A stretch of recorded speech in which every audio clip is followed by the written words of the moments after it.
Hey guys, what is up? Rob French here, your host on Rob's Arcade, and I've got more TOONY Terror toy unboxings coming up, so if you want to catch them, hang tight. Don't go anywhere. Be right back. Rob's Arcade, Rob's Arcade, where the games get played and the games get saved so they can be played on another day. Rob's Arcade. All right, guys, like I promised, Robert French here back with another episode of Rob's Arcade. Today we're going to be doing some more unboxing. I really like this line of action figures. I don't know what it is about it. Every time I go to the store, they seem to have more and more characters. I thought this would be something that, you know, they'd have a few of the staples, a few of the main horror icons from the 80s and 90s, but they just keep cranking them out. Today we're going to be doing TOONY Terrors Pinhead. Now this, this guy was one of those films growing up that I had seen so many horror movies by this point that I figured, yeah, I can handle some Hellraiser, no problem. I think my sister and I tried watching it during the day while we were having lunch.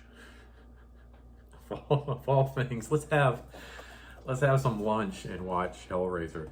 We couldn't watch it. We couldn't. This was one of those. I mean, God, it still makes my stomach turn to this day.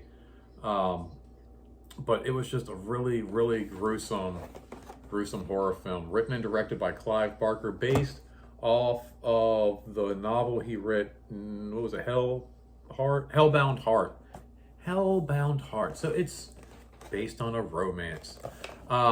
Here we see it's Pinhead, their main Cenobite, which in the movie, I don't think he was, I think the fans dubbed him Pinhead. I don't think he was credited in the films as actually playing the character Pinhead. He was just another Cenobite, but he was the most popular Cenobite. And definitely, I think, you know, rightfully so. If you look at some of the other Cenobites in the film, they're creepy and they're scary looking, but they're very grotesque, very horrific. And even though the idea of having all these pins put in one's head is very disturbing and a very horrific image, he still holds like that,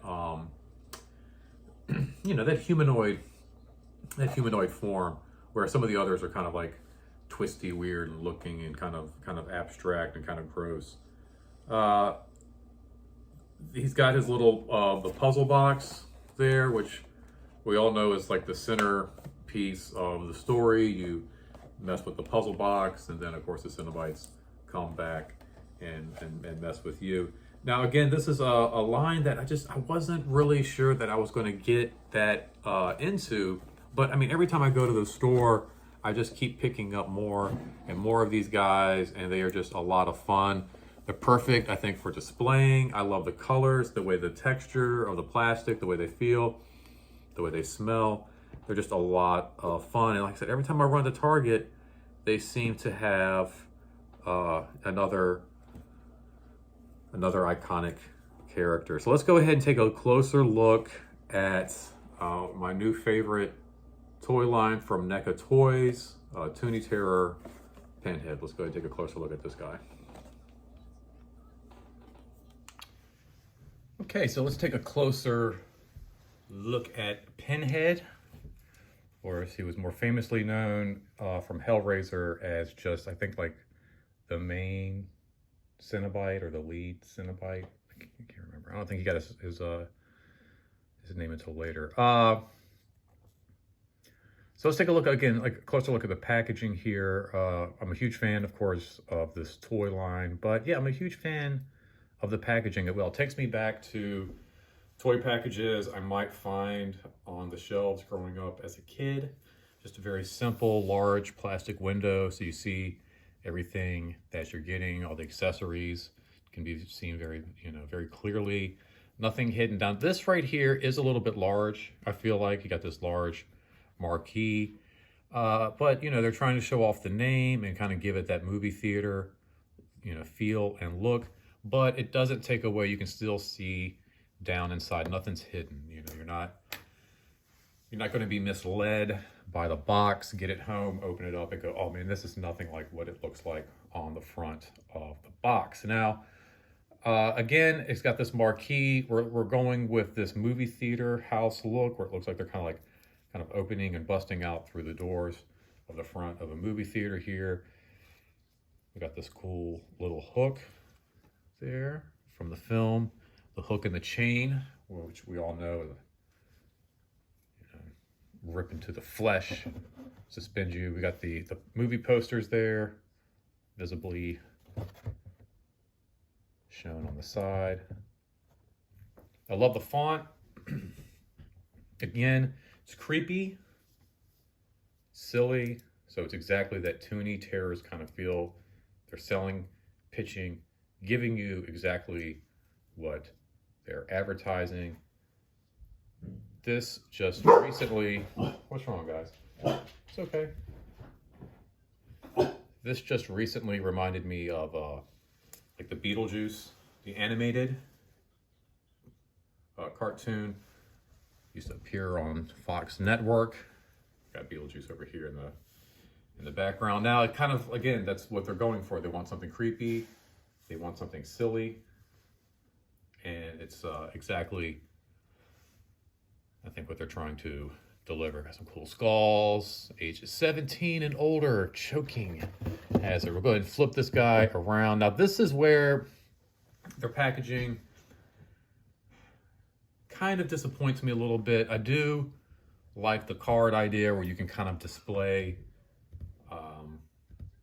what the scene from the movie and the character is supposed to be, but these are very kind of flimsy cards. I don't know how you would really display. Here you see in the corner, we got the figure in front of the board.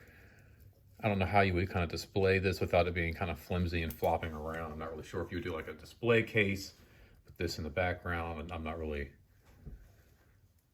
sure how you would do it. And then you've also got to cut this out just perfectly without getting it all. You got to get like almost like an X-Acto knife and a metal ruler to make sure that, you know, you're getting it just right. I almost feel this would have worked better on the inside of the box, right? Like this might almost work. I kind of see what they're going with the whole movie theater feel, but something like this might even work a little bit better on the inside of the box, you know, displaying the character there.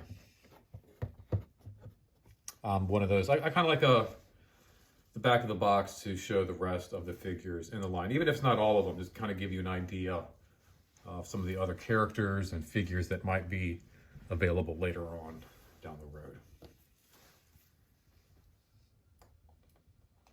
Okay, very cool. Let's go ahead and get this guy opened up, shall we? Now, as I mentioned, like they got these, you know, these little cool backs that you can use to display, but you got to be really careful because it's like if you're not careful, you're gonna tear the board all up, and then it's not gonna look all that great when you go to display your favorite characters. Oh, this actually kind of peeled off very nice. Very, very nice here. And as I've shown in the other videos, it's interesting when they're standing in front of the backing on the box here, it looks like they are busting through some doors of the theater. But once you take the character out, you see it's actually the ticket seller who's perished back there. He's got one last ticket. We got some spilled popcorn down there in the corner. I don't know if you can see that really well. And then it says, I'm in hell. Help me. I am in hell. Help me. That's great. Wow. So pretty gruesome. It's pretty gross. Maybe that's why it's for 17 and older. I was kind of like, why is that for 17 and older? But maybe got like blood and there's all kind of stuff. It's pretty horrific there. All right, let's go ahead and like pop this guy open. Oh man, I always forget my scissors whenever I sit down to do this. Why do I do that? All right, I just need to keep the scissors over here while I'm unboxing stuff. That's all right. I got to get up and get some Halloween candy. You inspired me, Buck. So many ways. playing video games with Buck, and he's like, yeah, the best thing about being an adult in Halloween is buy your own Halloween candy.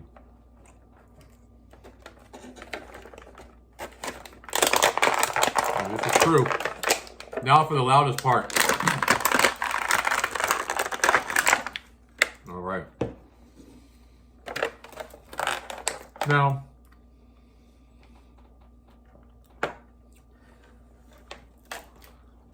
this actually scares me. I don't know if I want to actually, like, I don't know if I want to mess with this too much, you know? Start messing with this little puzzle box, the next thing you know, I got like, start messing with a little puzzle box, next thing you know, I got big problems. All right, so let's go ahead and take a look at this guy, and wow, you know, I don't want to complain. I like this line a lot, you know, they did a great job. This really, you know, it looks like, I guess, Doug Bradley, or just some of the other Pinheads in general. You know, I guess they do a good job. The likeness, it's got some cool textures here, a little stubbly. You can't really do pins, so it looks like they got the nails all the way in, you know. It's like they get less and less articulate, though, with each figure that comes out. I had a Captain Blake around here somewhere. I think he's over across the room.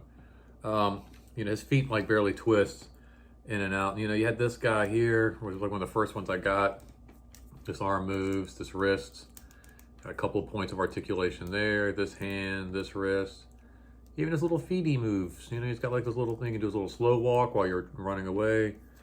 And we get to Leatherface, which I did an unboxing video for him, and for some reason I lost his the close-up of all of his packaging and stuff, so oh well. But his legs don't twist or move or turn or do anything at all. He's just like one little solid piece. And then we get here to Pinhead, and it's the same. You know, you get a couple of points of articulation in the arms, but it's just some weird articulate. It's like a ninja. Take that, Bruce Lee. I guess it's so you can like display his puzzle box, which I guess is like the best way to display this figure here. But like there's no movement in the legs. He doesn't bend in half. It's like just really, I don't know.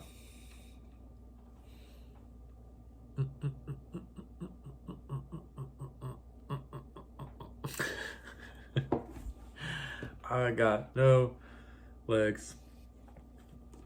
Let's see here. How does this fit? Let's make sure. I don't know if I feel like the puzzle box actually even fits in this guy's hand here. I guess it kind of does like that. And like this. There we go. All right, well, anyway, there we go, guys.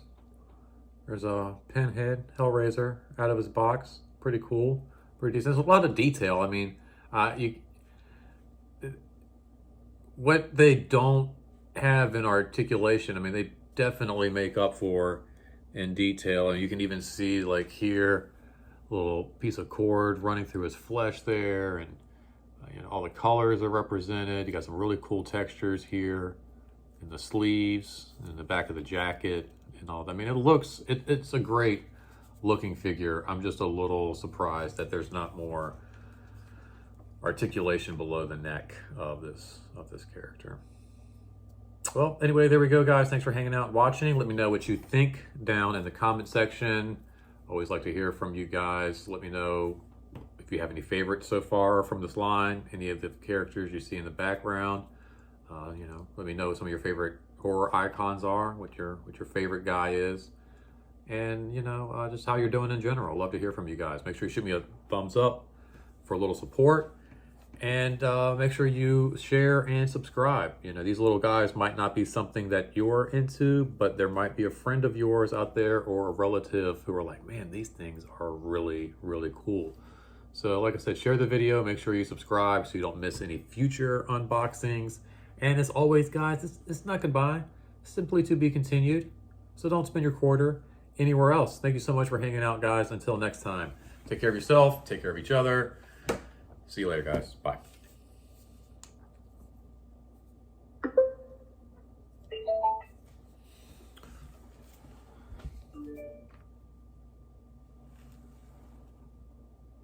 No, his eyes are evil looking.